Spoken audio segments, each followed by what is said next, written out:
Existe un movimiento religioso que arrancó hace casi 5 siglos y que, casi sin que nos demos cuenta, ayudó a dar forma al mundo en el que vivimos hoy.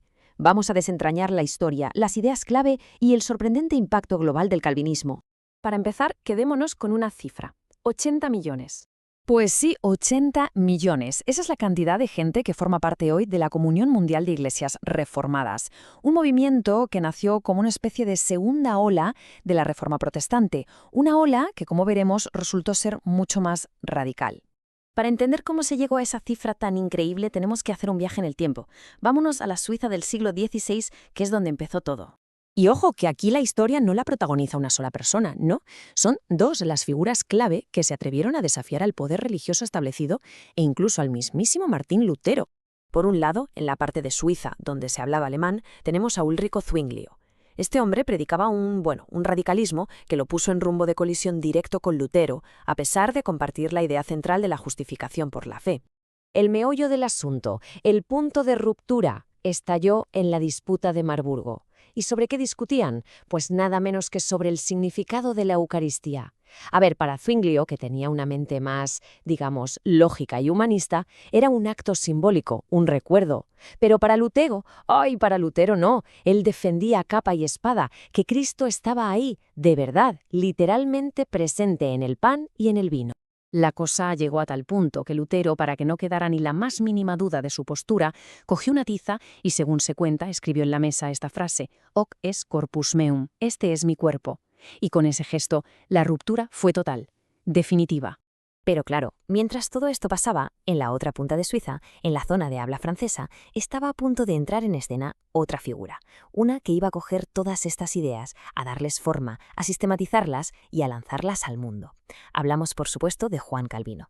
Calvino, que venía del mundo de las leyes, tenía un plan. Y no era pequeño. Quería crear en la ciudad de Ginebra un modelo de lo que fue la Iglesia primitiva. O sea, su objetivo era ni más ni menos construir una teocracia, una ciudad entera gobernada por la palabra de Dios, que lo regulase absolutamente todo.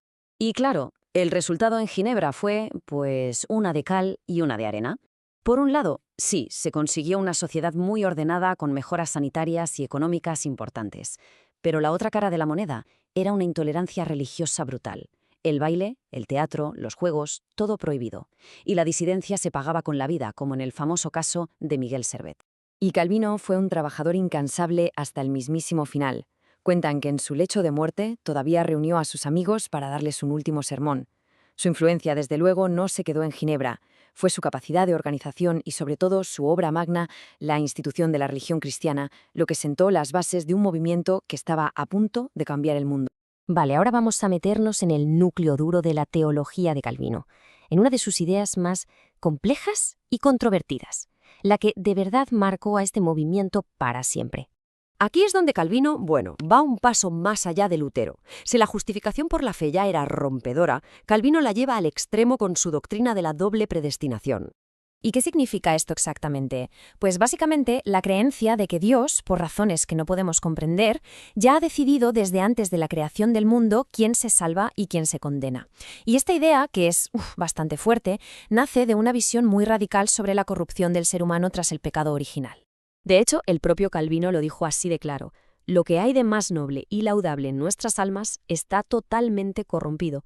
O sea, para él, la humanidad está tan manchada por el pecado que ha perdido por completo su libertad para elegir hacer el bien.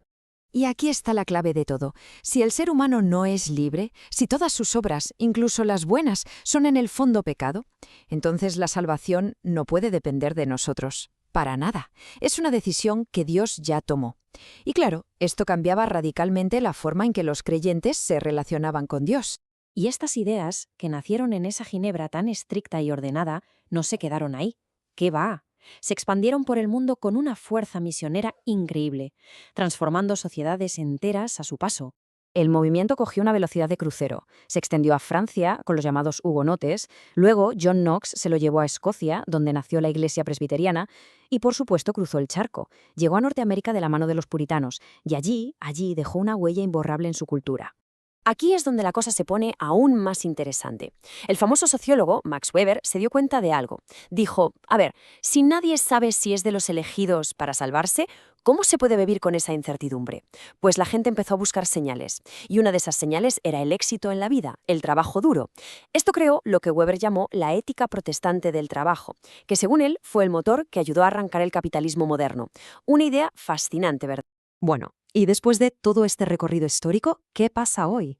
Pues la tradición reformada sigue muy viva y es una fuerza muy importante en el cristianismo global, aunque, claro está, ha tenido que adaptarse a los nuevos tiempos.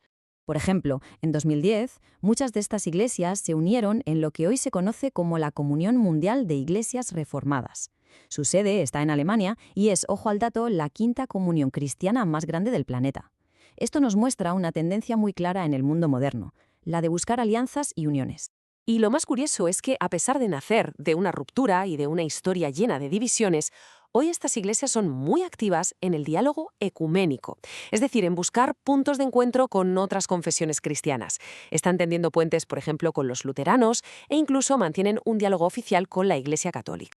Al final, el legado que nos dejan es una enorme paradoja. Por un lado, una teología que habla de la total incapacidad del ser humano, pero por otro, esa misma teología inspiró una ética de acción, de educación y de cambio social brutal.